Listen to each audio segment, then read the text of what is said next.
hawak umano ni Ka-Eric ang mga patunay, ebidensya, pati mga pangalan nito mga opisyalis ng International Criminal Court na gumagawa ng investigation patungkol sa EJK. Sinasabi ni Marcos na hindi umano siya papayag na bumalik po tayo sa ICC at hindi rin po siya papayag na makialam ang ICC sa isyu ng extrajudicial killing sa ating bansa. Ngunit pagkatapos po ng nangyaring investigasyon sa Senado, itila ba nandito na pala yung ICC sa ating bansa at sinasabi yung mga nag-a-assist umano sa kanila ay walang iba kundi si Trilling at ang nagpipinance ay ang dalawang mataas na opisyal na may hawak ng pondo ng Kabanang Bayan sa House of Representatives. Gaano ito katotoo mga kababayan po natin? Sino ang source na nagbigay? Kaka-Eric, tara, panoorin natin mga kababayan. Dito sa Pilipinas, November 6, mga 11:45 ng gabi, bago maghating gabi, ay may nagpumasok po na unidentified number muna. And then later on, nagpakilala na siya. Retired military or security forces po siya nanggaling. At nakikita niya yung aking pagbablog, pagpapahayag at mga paninindigan na ginagawa sa sambayanan, sa Ipanaw Sambayanan, at nung kami aktibo pa direkta sa SMNI. So, mga 5 minutes after, nagpadala na siya ng message.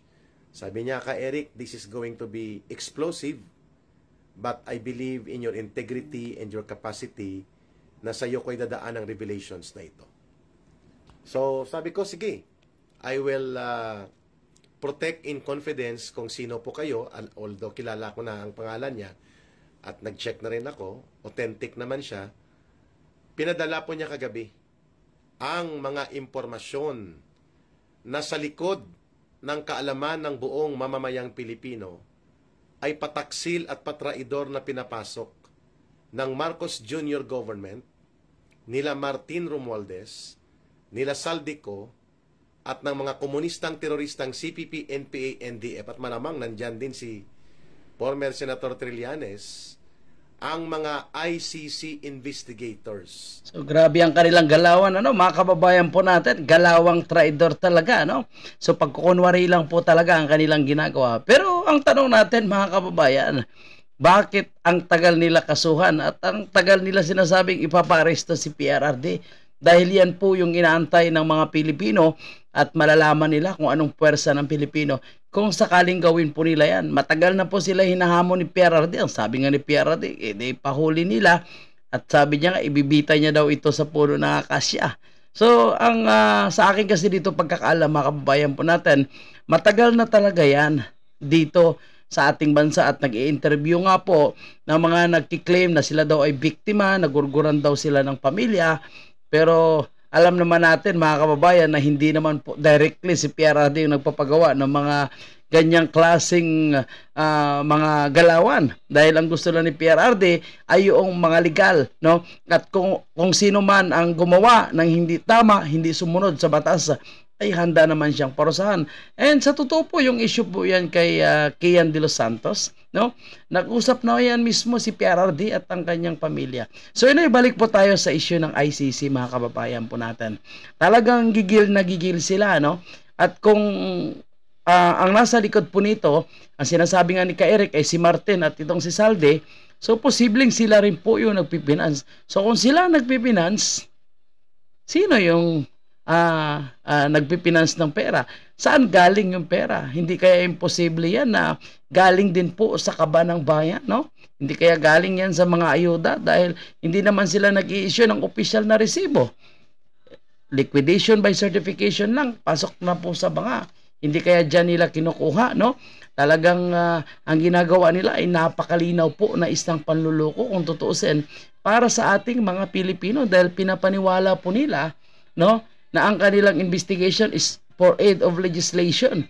Pero ito na nga po, napapatunayan na mismo natin dahil po sa sinasabi ni Ka-Eric na itong kanilang ginagawa sa Quadcom, no, ay for aid of prosecution. So tama itong si Abante, no? Umamin nga itong si Abante mismo at dahil nabisto na po sila, so kanya-kanya po silang palusot.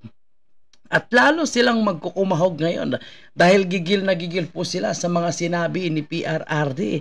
Lalo na po yung sinasabi na wala po silang integrity. And sa ngayon, sa nalalaman po natin na nandito na rin pala yung ICC na to, talagang sila pa yung nag-assess, sila pa yung nagpipinance, talagang pinatunayan po nila na sila wala ng integrity at hindi na po dapat pagkatiwalaan ng sambayan ng Pilipino. Kaya ang sabi ko, no, yung diyan sa distrito ni Martin Romualdez, kung talagang gusto ng mga Pilipino na pagbabago, kung talagang sila galit, no, sa mga magnanakaw na nasa gobyerno, ito na po yung paraan, ito na po yung panahon na makabawi naman po, lalong-lalo na yung mga nasa distrito ni Martin Romualdez sa 1st District of Leyte.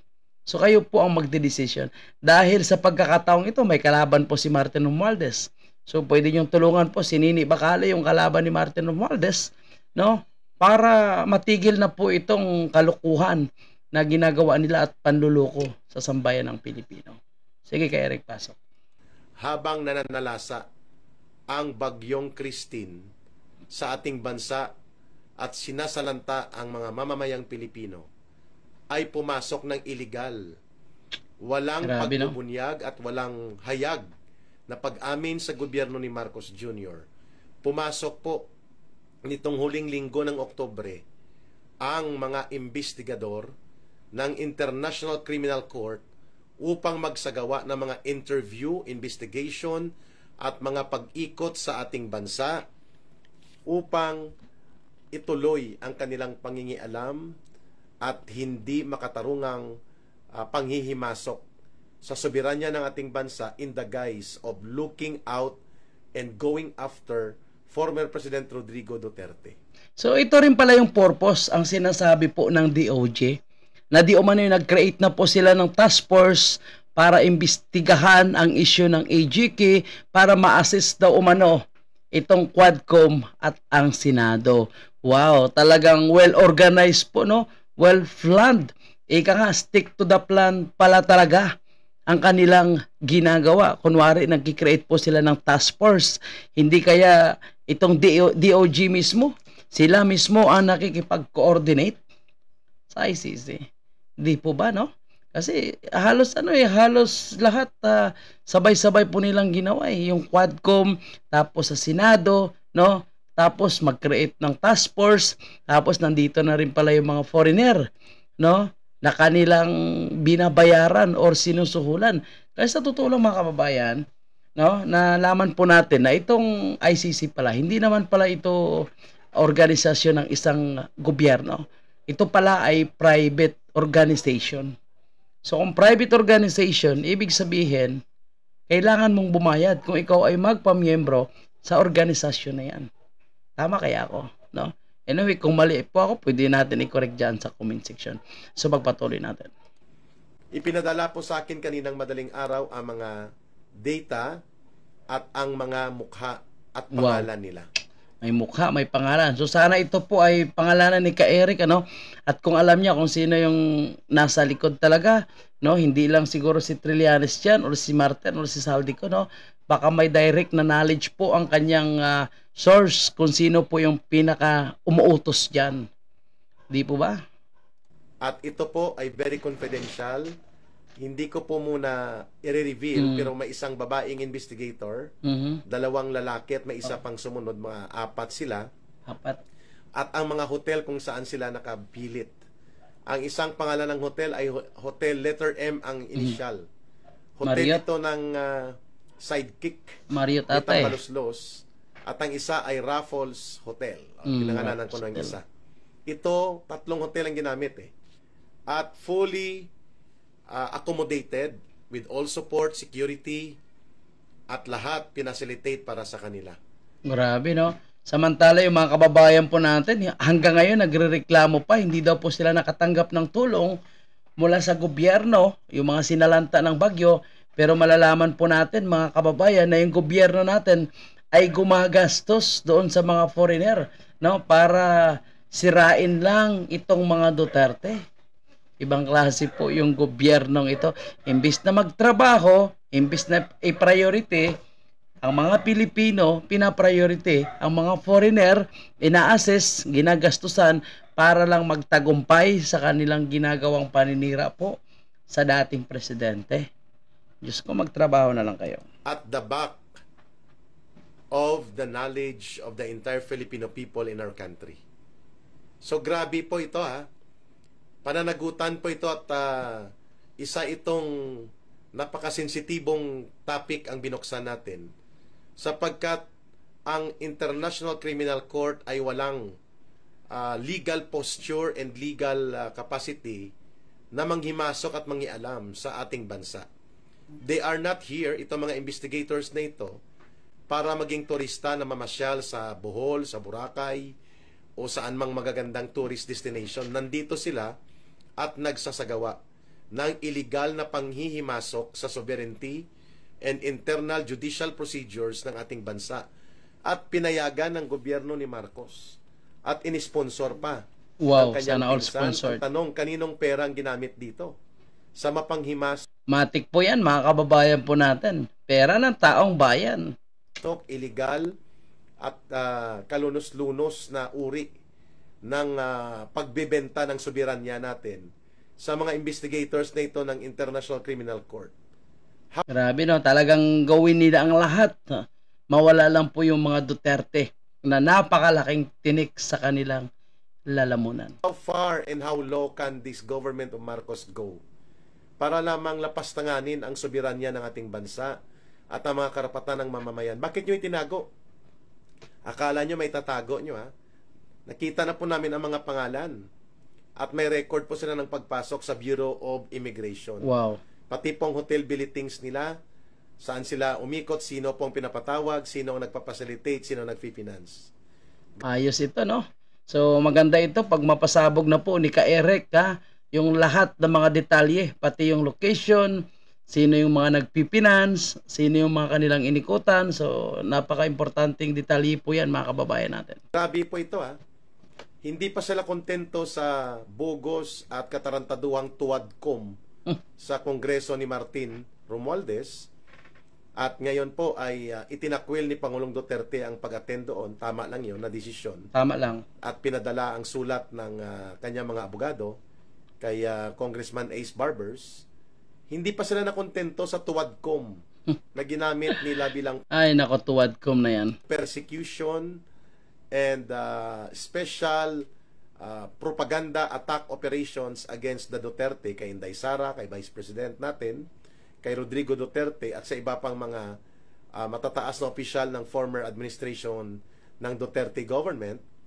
Ito pala, sa kasagsagan ng bagyo, imbis na maghanda sila sa pananalasa ng bagyong Christine na naglunod sa baha at pag-agos ng putik sa Bicol, sa Naga, sa Albay, dyan sa Batangas, at sa maraming bahagi pa ng Luzon, habang nagkamatayan ang mga Pilipino at walang nagagawa ang gobyernong matino at maayos na rescue, relief, and rehabilitation program, ay pinapasok pala nila at pumasok na pala ng illegal, ng patago, ng patraidor at pataksil ang mga investigators ng International Criminal Court.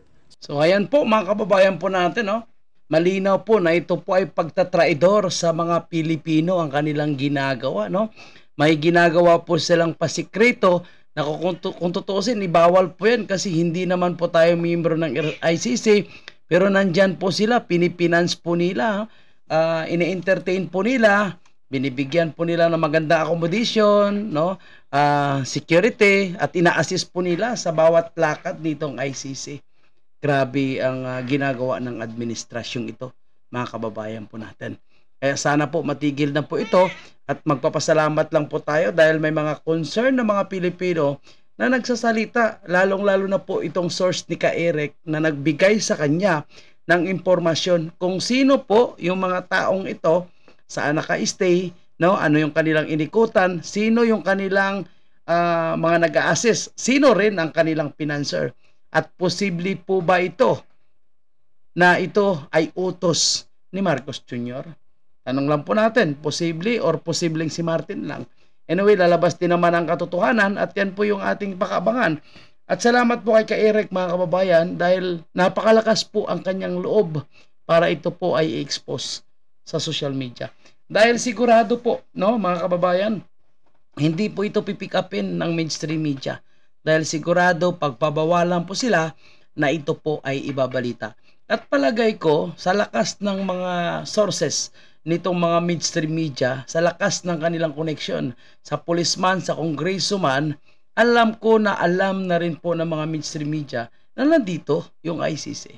Pero siyempre, dahil sila po karamihan or mostly sa kanila ay bayad, may budget po sila, kaya wala po nag-expose sa pagpasok po nitong ICC sa ating bansa. So thank you po kay Ka-Eric sa iyong concern at pakikipaglaban.